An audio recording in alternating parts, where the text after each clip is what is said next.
Hello friends, welcome to today சமையல். இன்றைக்கி நம்ம டுடே சமையலில் ரொம்ப சிம்பிளான ஒரு செட்டிநாடு ரசம் கூடவே மாங்காய் துவையல் எப்படி செய்யலாம்னு தான் பார்க்க போகிறோம். இது ரெண்டுமே அட்டகாசமாக இருக்கும். நம்ம வீட்டில் காய்கறி அந்த மாதிரி இல்லாத சமயங்களில் ரொம்ப சிம்பிளாக வேலையை முடிச்சிடலாம். அவ்வளோ டேஸ்ட்டாகவும் இருக்கும். இதை இப்போ நம்ம எப்படி செய்யறதுன்னு பார்க்க ஆரம்பிச்சிடலாம். முதல்ல நம்ம மாங்காய் துவையல் எப்படி செய்யறதுன்னு பார்க்கலாம். அதில் ஒரு கடாயில் ஒரு ஸ்பூன் எண்ணெய் விட்டுக்குங்க.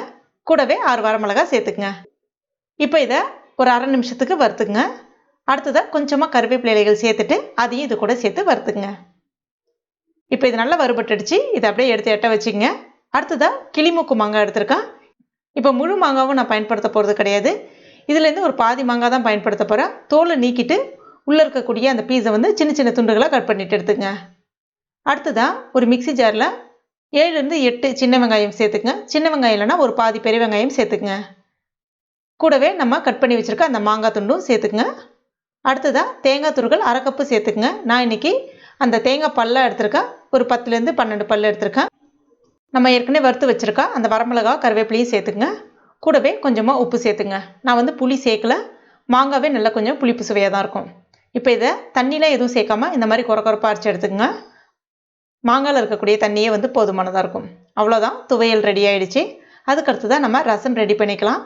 அதுக்கு ஒரு உரலில் 2 பச்சை மிளகாவை இந்த மாதிரி கிள்ளிட்டு சேர்த்துக்குங்க. கூடவே ஒரு 12 பல் அளவுக்கு பூண்டு, ஒரு 10 கருவேப்பிலை இலைகள் சேர்த்துட்டு நல்லா ஒரு தடவை நசுக்கிக்கிங்க.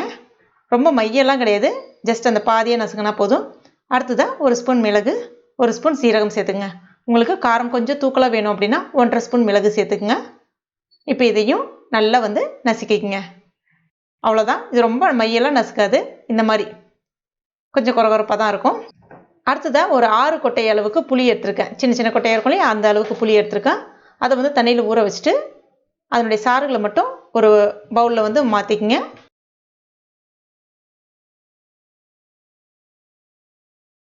அடுத்ததாக 2 மீடியம் சைஸ் பழுத்த தக்காளி எடுத்திருக்கேன். அதையும் இது கூட சேர்த்துட்டு நல்லா தக்காளியை நல்லா கசக்கி விட்டுக்குங்க. அதுக்கப்புறமா அந்த சக்கையை மட்டும் எடுத்து ஒரு பவுலுக்கு மாற்றி வச்சுக்கோங்க. இப்போ இதில் கொஞ்சமாக கொத்தமல்லி இலைகள் கட் பண்ணிவிட்டு சேர்த்துக்குங்க. அடுத்ததாக ரசத்தை தாளிச்சிடலாம். அதுக்கு ஒரு கடாயில் 2 ஸ்பூன் எண்ணெய் சேர்த்துக்குங்க. கூடவே 1/2 ஸ்பூன் கடுகு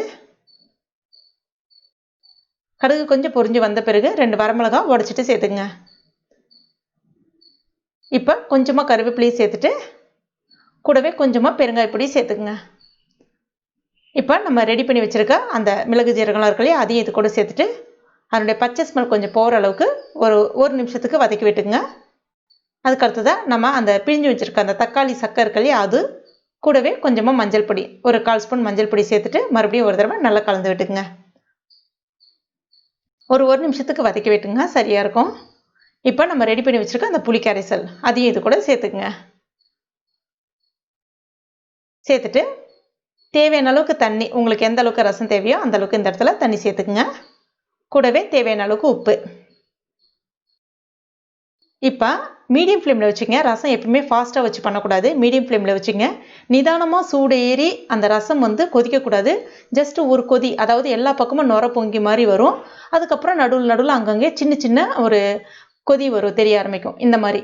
இப்போ இந்த ஸ்டேஜில் அந்த கொதிக்குது இல்லையா, அதுக்கிட்ட கரெக்டாக தண்ணி சேர்த்துங்க. ஒரு 1/4 கிளாஸ் அளவுக்கு தண்ணி சேர்த்துங்க, சரியாக இருக்கும். கூடவே கொஞ்சமாக கொத்தமல்லி இலைகள் மேலே வாசனைக்கு தூவிடுங்க. இதை அப்படியே மூடி வச்சுருங்க. அவ்வளோதான், ஒரு பர்ஃபெக்டான ரசம் நல்லா மணக்க ரெடி ஆகிடுச்சு. இது சூப்பரான செட்டிநாடு ரசம். இதை இப்போ நம்ம வேறொரு பாத்திரத்துக்கு மாற்றிக்க வேண்டியதுதான். ஒரு 5 நிமிஷத்துக்கு மூடி வச்சுட்டு அதுக்கப்புறமா வேறொரு பாத்திரத்துக்கு மாற்றிக்கிங்க, நல்லாயிருக்கும். அவ்வளோதான், துவையலும் ரெடி ஆகிடுச்சு, ரசமும் ரெடி ஆகிடுச்சு. நல்லா சூடான சாதத்தோடு பிசைஞ்சு சாப்பிடும்போது அவ்வளோ அருமையாக இருக்கும். நீங்களும் உங்கள் வீட்டில் கட்டாயம் ட்ரை பண்ணி பாருங்கள். அதுவும் மழை காலத்துக்கு ரொம்ப சிம்பிளாக ரொம்ப ஈஸியாக ரெடி பண்ணிடலாம். ட்ரை பண்ணிவிட்டு மறக்காமல் எனக்கு கமெண்ட் பண்ணுங்கள். இந்த வீடியோ பிடிச்சிருந்தா லைக் பண்ணுங்கள். உங்கள் நண்பர்கள் மற்றும் ஃபேமிலி மெம்பர்ஸ்கிட்டே மறக்காமல் ஷேர் பண்ணுங்கள். மேலும் இது போன்ற டேஸ்டி ரெசிபிகளுக்கு நம்ம டுடே சமையல் இது வரைக்கும் நீங்கள் சப்ஸ்கிரைப் பண்ணாத நண்பர்களாக இருந்தீங்கன்னா உடனே சப்ஸ்கிரைப் பண்ணிங்க.